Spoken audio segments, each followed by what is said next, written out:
Dans la vie, il faut être fort. Si tu n'es pas fort, il faut avoir l'argent. Si tu n'as pas l'argent, il faut avoir des capacités intellectuelles avancées que d'autres personnes n'ont pas. C'est la seule façon de dominer. Il n'y a pas autre chose. Les hackers iraniens militaires viennent de lancer une menace directe aux États-Unis d'Amérique. Les hackers. Vous connaissez les hackers? Ce sont des gens qui ont des capacités d'entrer, de pénétrer des ordinateurs et autres choses connectés sur Internet sans que vous leur donniez l'autorisation. Ce sont des gens très capables. Les hackers iraniens sont des gens très respectés. Ils sont en capacité. Pourquoi? Parce que le gouvernement met un gros paquet pour que ces gens se développent. Pendant qu'en Afrique, on ne fait que mettre des paquets pour des concours de Miss et des concours d'imbécilité. C'est toujours la bêtise. D'ailleurs, en Afrique, quand tu commences à présenter des trucs intelligents, c'est toi qu'on perçoit comme un ennemi. On commence à t'insulter. C'est ça. Bref, rentrons dans les choses sérieuses. Les hackers militaires iraniens viennent de lancer une menace à Trump directement. Ils disent qu'ils vont publier des emails volés appartenant à des proches de Donald Trump. On parle notamment de gens de la Maison-Blanche, comme celle-ci. Suzy Wiles, Roger Stone, Lindsey Halligan, Stormy Daniels. Ce sont des responsables américains les plus haut placés. Maintenant, ce sont quels dossiers? Ce sont des dossiers de Epstein Files. Vous avez entendu parler des dossiers de Epstein, Jeffrey Epstein? Vous n'avez pas entendu? Ok, c'est une histoire d'un monsieur, très outillé, un monsieur riche, qui a beaucoup d'argent, beaucoup d'endroits. Il a même son île à lui. Et là-bas, il organise des fêtes où il invite des gens les plus puissants du monde. Et dans ces fêtes, il invite des jeunes filles jusqu'à 14 ans d'âge. Des jeunes filles de 14 ans d'âge et autres bazar, pour que les riches et les autres viennent et font du clouf-clouf avec les petites filles.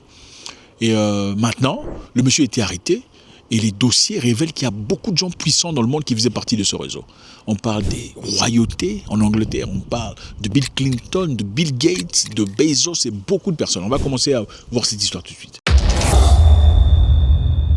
Alors les Iraniens viennent de dire, si M. Trump ose frapper, puisque l'Iran et les États-Unis traversent un moment particulièrement difficile, s'ils osent frapper, et ils vont balancer, ils vont démontrer au monde ce que Trump a fait dans cette histoire. Salut à tous, c'est toujours avec beaucoup de plaisir. On va jeter un coup d'œil très rapidement sur ce qui se passe dans le monde. On va commencer par le renforcement militaire américain. Qu'est-ce qui se passe? Les Américains ont envoyé des navires de guerre. Le second vient de partir vers l'Iran. Les États-Unis ont rapidement déployé d'importantes forces au Moyen-Orient, y compris le deuxième groupe aéronaval. Il y a par exemple le USS Gerald R. Ford. C'est le plus grand navire de guerre au monde. C'est américain. C'est déjà presque arrivé. Et sur ces, il y a des avions de chasse supplémentaires, comme des F-22 et des F-35, des avions les plus avancés sur le plan technique. On a aussi envoyé des bombardiers, des avions ravitailleurs et d'autres équipements militaires américains. L'objectif, c'est quoi? Faire une menace forte à l'Iran pour que l'Iran cède. Sinon, ils vont bombarder. Vont-ils vraiment bombarder? Point d'interrogation. Ceci évidemment décrit comme l'une des plus grandes concentrations de puissance aérienne américaine dans la région depuis l'invasion de l'Irak en 2003. Donc ça s'est passé en 2003, la dernière fois. Cette présence aussi forte. Des frappes, évidemment, pourraient avoir lieu ce week-end. On pense que ce week-end ici, les Américains risquent de frapper. Est-ce qu'ils vont frapper? En tout cas, les conséquences seront très graves. Oui, évidemment, il y a des discussions entre les États-Unis et l'Iran actuellement. Ils ont commencé initialement à Oman. Maintenant, ils sont à Genève pour le deuxième tour de négociation. Les deux parties discutent directement avec Genève ou Oman. Ils ne peuvent pas discuter directement. Il faut qu'une partie soit au milieu. Il faut qu'il y ait un referee. Maintenant, qu'est-ce qui se passe? Elles sont d'accord sur certaines idées de base. Mais l'Iran refuse catégoriquement d'accepter les principales demandes des États-Unis. Quelles sont les demandes des États-Unis? Les États-Unis veulent d'abord que l'Iran arrête totalement la production des combustibles nucléaires. L'Iran est en train de travailler l'uranium. S'ils arrivent à 90% d'enrichissement, ils arrivent au degré nucléaire. Ils peuvent déjà créer une bombe nucléaire. Mais jusque-là, ils sont à 60%. Ce n'est pas très loin. Numéro 2, les États-Unis veulent que l'Iran limite son travail de missiles. L'Iran possède des missiles balistiques. On dit que dans le Moyen-Orient, ils ont le plus de missiles balistiques que n'importe qui. On estime qu'ils ont à peu près 3000 missiles balistiques. Ce sont des missiles balistiques de très grande vitesse. Ils peuvent frapper n'importe où sans être arrêtés, en tout cas, ou presque pas. Je vous rappelle, il y a quelque temps, quand Trump a bombardé l'Iran, Israël a continué à faire la guerre. Il en a profité pour anéantir les forces iraniennes. Très rapidement, ils ont évidemment oblitéré la défense aérienne iranienne, mais ont été repoussés. Pourquoi? Parce que l'Iran possédait ces missiles balistiques. C'est à travers les missiles balistiques que l'Iran a pu se protéger. Et ils ont fait des dégâts énormes sur Tel Aviv. On ne vous a pas montré, évidemment on ne peut pas vous montrer, pourquoi on va vous montrer ça? On ne vous a pas montré. Donc maintenant on essaie d'éradiquer totalement ce programme. Initialement c'était pour le programme du combustible nucléaire, ce n'est plus seulement ça. Maintenant on parle aussi du programme balistique que l'Iran doit totalement effacer. L'Iran refuse et affirme qu'il a besoin de ses capacités pour sa défense. Est-ce que l'Iran a raison ou pas? L'Iran dit qu'il ne veut pas commencer une guerre. Mais si les États-Unis attaquent, l'Iran ripostera fortement et peut-être contre des bases américaines dans la sous-région. Regardez tout sur la carte, vous voyez tout ça, ce sont des bases américaines à côté de l'Iran. Ils peuvent atteindre ça très facilement. On parle de l'Arabie Saoudite, du Qatar, de Dubaï et tout le bazar. Ce n'est pas difficile du tout pour l'Iran. L'Iran a renforcé ses sites de missiles depuis l'ancien bombardement. Ils sont devenus encore plus forts et ont mieux dissimulé certaines activités nucléaires et mené des exercices militaires avec la Russie. C'est-à-dire, la Russie a donné à l'Iran certains éléments. Ils ne sont pas ouvertement en train de soutenir l'Iran pour faire une confrontation directe avec les Américains, mais ils sont là. Pourquoi c'est important? C'est important pour toi parce que ça pourrait, numéro un, faire fortement augmenter les prix du pétrole. Okay? Les prix sont déjà élevés, mais si le prix du pétrole monte, ça va nuire à l'économie mondiale. Comment?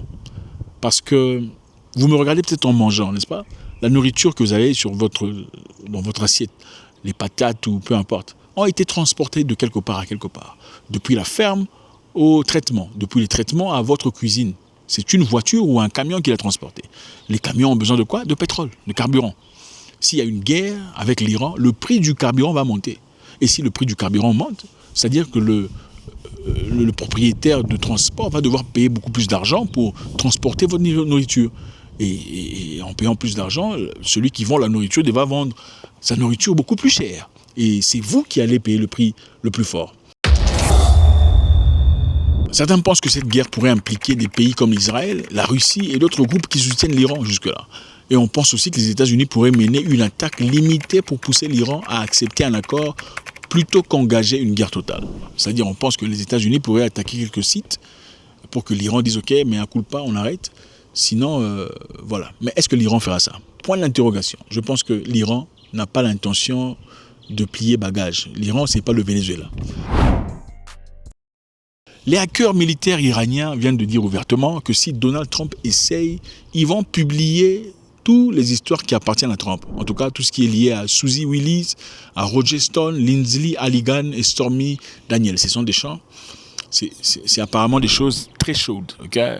Et en faisant ça, les responsables américains ont nié l'histoire. Ils ont décrit ça, les responsables américains ont répondu. Ils ont dit que c'est une campagne de diffamation calculée, propagande numérique destinée à discréditer Trump et diviser les États-Unis. Alors moi, je me pose la question, pourquoi ils ont répondu?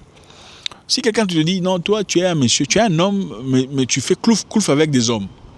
Toi, sachant que tu es un homme, mais tu ne fais pas ça. Pourquoi tu vas te justifier disant, non, c'est la propagande, il raconte n'importe quoi. Monsieur, mais pourquoi tu te justifies? Si tu sais que tu es un homme, tu ne fais pas ça, tu ne te justifies pas.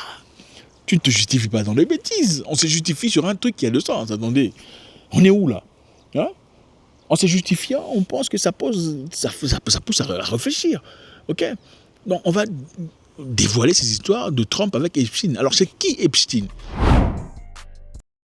Jeffrey Epstein est un financier américain. Un monsieur est décrit comme un délinquant de clouf-clouf. Okay? Il est devenu célèbre à cause de sa richesse et ses relations puissantes et des crimes graves impliquant de l'abus OL. Vous savez de quoi je parle ici, et de trafic des mineurs. Le monsieur a des connexions comme pas possible. Okay? Il dirigeait une société qui gérait de l'argent pour des clients très riches. Vous savez, il y a des gens qui gèrent l'argent pour des gens riches, sur comment investir ça, tout ça. Tu es riche, tu ne fous rien de ton argent. Enfin, tu es couché là, mais il y a des gens qui prennent ton argent pour investir ici et là-bas, et à la fin du mois, tu reçois, ou à la fin de l'année, ou à la fin de la période, tu reçois ce que tu dois recevoir. Alors, monsieur possédait aussi des propriétés. En tout cas, il avait beaucoup d'argent, propriétés à New York, en Floride, et en Nouveau-Mexique, à Paris aussi d'ailleurs. Il avait une île privée dans les îles Vierges américaines, souvent appelée Little St. James ou Epstein Island. Vous avez entendu parler d'Epstein, n'est-ce pas? Ok, si vous n'avez pas entendu parler, on va vous expliquer. Epstein a été accusé d'avoir dirigé un vaste réseau de trafic sexuel pendant de nombreuses années. Okay, on ne dira pas le nom ou les mots correctement parce que vous savez de quoi il s'agit. Et aussi ceci avec ses associés. Cette femme ici, Ghislaine Maxwell, qui a été condamnée et est en prison actuellement. Il est recruté et abusé des dizaines de mineurs, certains âgés de 14 ans. Okay? Des enfants de 14 ans. Je ne sais pas pourquoi ces gens riches veulent des petites filles de 14 ans. En tout cas, ils ne veulent pas des femmes de 30 ans qui ont déjà fait des choses. C'est bizarre, mais c'est comme ça qu'ils bougent. C'est ça. Je ne sais pas si ça a quelque chose à voir avec l'argent ou tout ça. C'est extrêmement bizarre. Comment il faisait pour avoir ces petites filles? Évidemment, il promettait de l'argent, de l'emploi, de mannequinat et des aides éducatives à ses enfants et à leur famille. Mais les utilisait pour de fins sexuelles, vous comprenez? On peut parler à un membre de famille disant on veut votre petite fille, on va former la petite fille dans le mannequinat, machin, vous aurez de l'argent, mais l'objectif c'est les emmener dans le Epstein Island. Okay? Epstein avait un avion spécial, avion privé, avec lequel il faisait ses transports des gens puissants dans le monde. Okay, la liste est brûlante, on va y arriver tout de suite. En 2008, il a conclu un accord controversé en Floride.